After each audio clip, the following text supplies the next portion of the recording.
You've optimized everything. The morning routine, the task system, the note-taking method that was supposed to be a second brain, the app that replaced the notebook. You've read the books, watched the videos, built the system. And here's the question nobody in that industry ever asks you. Are you actually further ahead? Not busier, not better organized, not more informed about productivity. Further ahead on the work that actually matters to you. For most people, the honest answer is no. And I want to explain why that happens, because it isn't laziness. It isn't a failure to find the right system, and it definitely isn't solved by one more system. This is patterns we carry. Let's take it apart. Start with the structural problem, which is simply this. The productivity industry cannot afford to work. I don't mean that as a conspiracy. Nobody's in a room plotting. It's an incentive structure, and incentive structures don't require intent. Consider the business model. Someone sells you a method for getting more done. If that method genuinely works, permanently, you now have what you needed and you stop buying. You don't need the next book, the next course, the next system. You're finished as a customer. So what does the market reward? Methods that produce a strong initial effect, then fade, because the fade brings you back. And notice how well that describes the actual experience. You adopt a new system. The first 2 weeks feel fantastic, genuinely energizing. Everything captured, everything organized, a sense that you finally cracked it. Then it slowly degrades. Then you conclude the system wasn't quite right for you, and you go looking for the next one. The industry has a name for that cycle, used affectionately by the people caught in it: productivity porn. Consuming content about doing the work, which feels remarkably like doing the work, while producing nothing. And here's the cruel part. The consumption is genuinely pleasurable, because organizing your work provides something the work itself rarely does: immediate, clean feedback. Set up the system, and it looks finished. Write the actual chapter and you get ambiguity, difficulty, and no clear sense of whether it's any good. Given the choice between a task with clean feedback and a task with murky feedback, humans reliably choose clean. Every time. That's not a character flaw. That's how motivation works. So people optimize the container instead of filling it. Forever.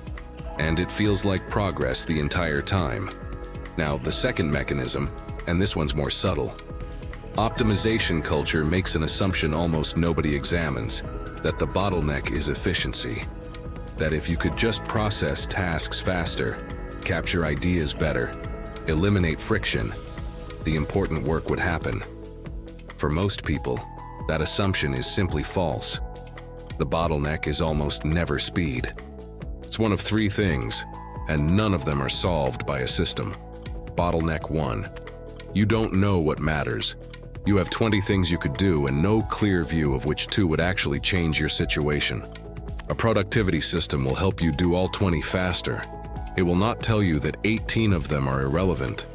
In fact, by making everything feel tractable, it reduces the pressure to choose, which is exactly the pressure you needed. Bottleneck 2.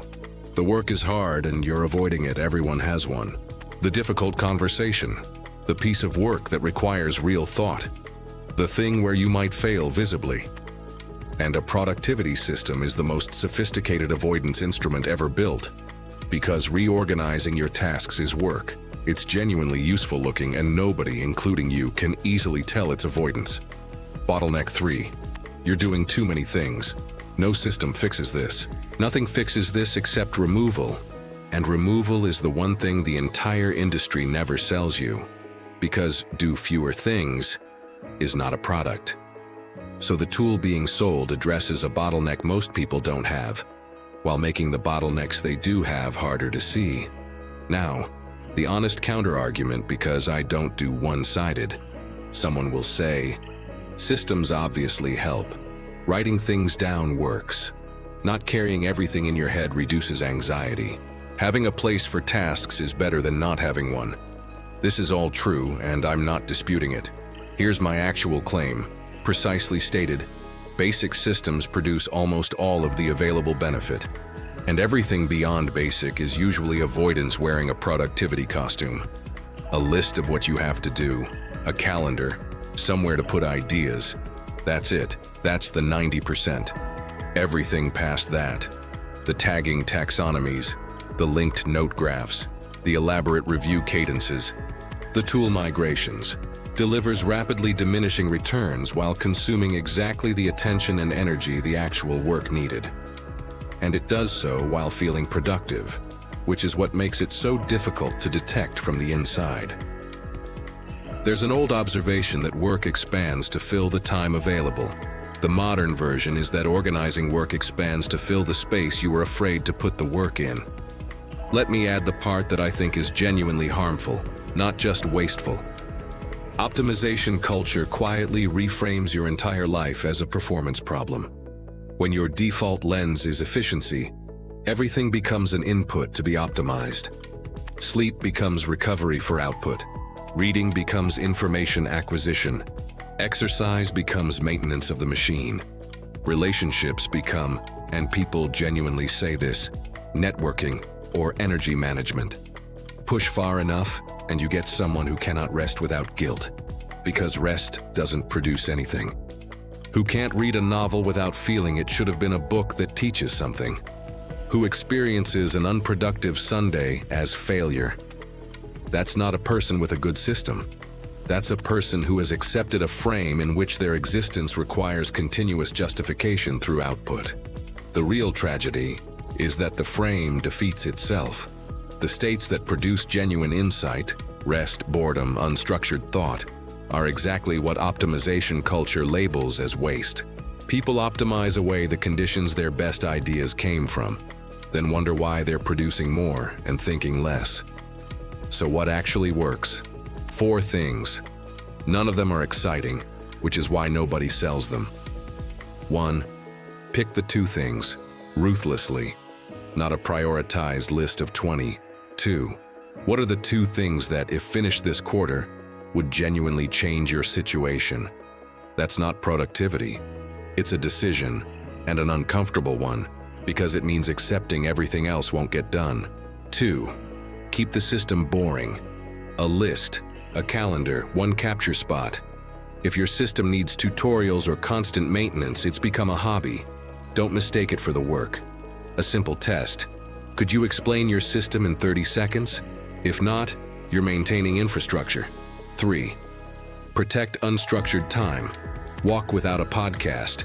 Sit with no goal. It feels wasteful. That's the point. The thinking rarely happens during deep work. It happens afterward. 4. When you want to reorganize, ask what you're avoiding. That urge usually appears right before difficult work. Ask, what am I avoiding right now? Then do that instead. The urge disappears and tells you exactly what it was. Here's where this lands. There's no missing system, no secret method. The productivity industry sells solutions to the wrong problem. You already know what matters. The system isn't what's stopping you. You are. That's good news. You don't need another app or method. Close the app, open the work. That's the whole method. If this resonated, the next episode explores why self-improvement can become another form of avoidance. Subscribe to Patterns We Carry for arguments nobody else is making.